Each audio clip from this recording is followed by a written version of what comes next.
돈은 어디서 왔을까? 정부 혹은 한국은행에서 돈을 찍어낸다 라고 답한다면 반은 맞고 반은 틀린 말이다. 우리는 회사에서 돈을 벌고 회사는 다른 회사에 물건을 팔아 돈을 번다. 단순히 돈이 메비우스의 띠처럼 가게와 기업 간에만 거래가 될까? 그렇지 않다. 그렇다면 애초에 그 돈은 어디서 생겨나서 어떻게 유통되는 것일까? 결론부터 이야기하면 돈은 부채고 정부가 아닌 기업과 가게가 빌리는 것이다. 결국 돈은 기업과 가게가 만들어낸다. 이게 무슨 개소리인가? 제빵사 일시가 있다고 가정하고 중앙은행에서 발행한 돈이 시장에 어떻게 유통되는지를 봐야 한다. 그리고 이 통화시장은 최초로 형성되어 발행된 돈이 아직은 없다고 가정하겠다. 본론에 들어가기에 앞서 중앙은행이 발행한 통화는 본원통화라고 불리우며 중앙은행은 일반 사람들에게는 돈을 대출해주지 않는다. 중앙은행은 우리가 흔히 알고 있는 신한하나우리은행과 같은 상업은행과만 거래를 하며 그들에게만 대출을 해준다. 다시 본론에 들어가서 이야기를 쉽게 풀어나가기 위해 화폐 발행권을 가지고 있는 중앙은행이 한 시중은행에게 본원통화 5천억을 대출해준다고 가정해보자. 5천억을 대출받은 우리은행은 제빵사 일시에게 5천억을 대출해준다. 중앙은행이 발행한 5천억이 대출을 통해 시중에 풀린 것을 볼 수 있다. 언뜻 보면 대출이라는 과정을 거쳤지만 중앙은행이 발행한 만큼만 시장에 돈이 풀렸으니 정부가 화폐를 찍어낸다라는 말이 여기까지는 맞을 수 있다.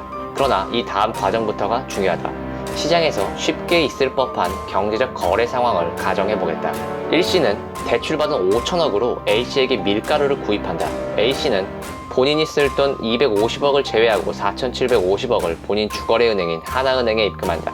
하나은행도 이제는 대출을 통해 이윤을 창출할 자금이 생겼으므로 혹시 모를 위험에 대비하기 위한 3.5%인 166.3억을 제외하고 4,583.8억을 E씨에게 대출해준다.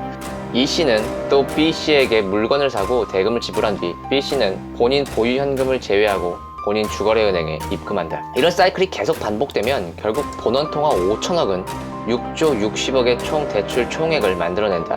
이 말인즉슨 민간이 보유한 현금과 예금 계좌가 합쳐서 사회에 6조 60억이 풀리는 매직이 발생하는 것이다.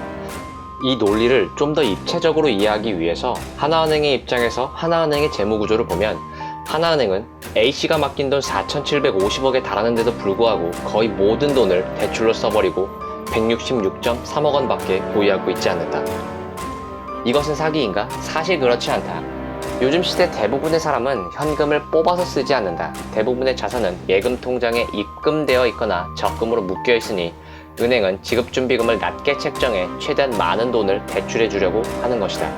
나라마다 사람들의 현금 보유에 대한 성향이 다르기 때문에 나라마다 다르지만 통계적으로 계산해서 보통 2%에서 10%로 지급준 비율이 책정된다. 이처럼 은행이 일부 지급준비금을 제외하고 재대출을 할 수 있는 이유는 은행이 수많은 사람들과 거래하고 그 예금주들이 같은 날 같은 시간에 인출하지 않기 때문이다. 확률적으로 시중은행은 평균 5% 정도의 현금을 보유하는데 설령 한 예금주가 5% 이상을 인출할 수도 있으나 다른 예금주는 입금을 할 수도 있기 때문에 이런 재대출 제도가 가능한 것이다. 우리 지갑 속의 현찰도 결국 은행에서 대출받은 돈 중 다시 은행에 상환되지 않는 돈이라는 것이다. 이 설명을 개념도로 다시 설명하면 시중은행의 지급준비금 A를 제외한 B만큼의 금액을 시중은행이 가게와 기업에 대출을 해주었고 그 금액은 반복적인 재대출을 통해 B에서 D로 불어나게 되는 것이다. 정부가 의도했던 의도치 않았던 불어난 C는 어떻게 봐야 할까? C는 시중은행이 만들어낸 돈이다. 서두에서 돈은 한국은행이 만들어내는 것 아니냐라고 했을 때 반은 맞고 반은 틀리다 라고 한 이유가 여기에 있다. C라는 돈은 한국은행권을 통해 시중은행이 사람들의 신용을 기반하여 대출을 통해 만들어낸 돈이라는 의미에서 신용통화라고 부르고 은행들이 대출을 통해 돈을 만들어내는 과정을 신용창조라고 부른다. 신용화폐라는 말을 좀 더 깊이 있게 알기 위해서는 신용화폐와 반대되는 개념인 금본위 제도의 화폐를 알아야 하는데 화폐의 역사에 대한 다른 영상을 만들 때 다뤄보도록 하겠다. 즉 돈은 간단하게 이렇게 정리할 수 있다. 돈은 현금통화 플러스 신용통화이다. 물론 내가 가지고 있는 돈이 본원통화인지 신용통화인지 알 수는 없다. 단지 이론적으로만 존재하는 구분일 뿐이다. 그런데 이런 식으로 대출이 반복되어 시장의 화폐가 대량으로 풀리면 인플레이션이 발생해서 내가 사놓은 집이며 주식이며 다 똥값 되는 것이 아닌가? 물론 시중은행의 재대출을 통해 시장에 돈이 풀리는 것은 맞지만 대출은 은행의 의지에 의해서 이루어지는 것이 아니다. 대출은 기업과 가계의 의지에 의해서 이루어진다. 쉽게 얘기해서 사람들이 대출을 안 받으면 인플레이션도 발생하지 않는다는 것이다. 북스모커의 경우에도 대학교 들어갔을 때 학자금 대출, 전세방 구하기 위해 전세자금 대출을 받았다. 사람들은 기본적으로 무분별하게 대출을 받지 않는다. 북스모커의 대출과 같이 꼭 필요하고 이자와 원금을 갚을 수 있는 상황일 때만 대출을 받는다. 이 말을 일반론적으로 표현하면 특정 나라의 경제가 튼튼하여 기업과 가계가 판단컨대 이 대출이 개인을 위한 것이든 기업의 수익을 위한 것이든 좋은 투자라고 생각하고, 은행도 마찬가지로 기업과 가계가 충분히 상환할 능력이 있다라고 판단하면 상호 간의 대출이 이루어지는 것이다. 그래서 얼마나 신용 창조가 이루어졌느냐는 그 경제의 건전성을 평가하는 지표이기도 하다. 얼마나 신용 창조가 이루어졌느냐는 통화승수라는 개념으로 파악할 수 있다. 통화승수란 M2를 본원통화로 나눈 값이다. 가령 본원통화가 1원이 공급되었을 때 이 1원이 신용창조를 통해 M2가 12만큼 시장에 풀렸다면 통화승수는 12 나누기 1인 12가 되는 것이다. 이 통화승수의 지표가 높다는 것은 그 경제의 가계와 기업의 신용도가 높아서 대출을 받았다는 의미이며 그 경제가 튼튼하다라고 해석할 수 있는 것이다.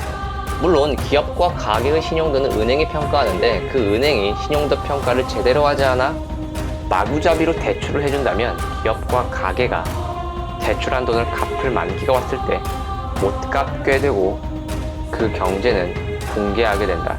이 사건이 2008 미국발 금융위기가 발생한 원인의 핵심이다. 이것이 자본주의 시대의 통화 시스템이 작동되는 원리이다. 그렇다면 전적으로 통화 시스템은 기업과 가계의 의지대로만 돌아갈까? 그렇지는 않다. 정부도 어느 정도 개입을 한다. 즉 정부는 통화신용정책을 통해 간접적으로 기업과 가계에게 대출을 할 요인 혹은 상황에 따라서는 대출을 하지 않을 요인을 제공한다. 정부의 개입에 관해서는 다른 영상에서 다뤄보도록 하겠다. 그런데 가계와 기업이 대출받아 시중에 풀린 돈을 상환하면, 모두 상환하면 시장에는 더 이상 돈이 없어지는 것일까? 이론상으로는 그렇게 되어야 한다. 하지만 그런 일은 벌어질 수 없다. 왜냐하면 대출해준 돈보다 상환해야 할 돈이 더 많기 때문이다. 그것은 바로 이자율 때문이다. 다시 재대출의 원리를 보면 제빵사 일씨는 우리은행으로부터 5천억을 빌렸다. 이때 이자율 5% 만기 5년이라고 가정하면 5년 뒤 제빵사 일씨는 5천억 플러스 250억인 5,250억을 상환해야 한다. 하지만 시장이 최초로 형성되었다고 가정했기 때문에 이 시점에서 시장은 5,250억이 존재하지 않는다. 일씨가 빌린 5천억만 존재할 뿐이다. 제빵사 일씨가 파산하지 않기 위해 이 사회는 계속 재대출을 하여 제빵사 일씨가 추가로 상환할 250억을 만들어내야 한다.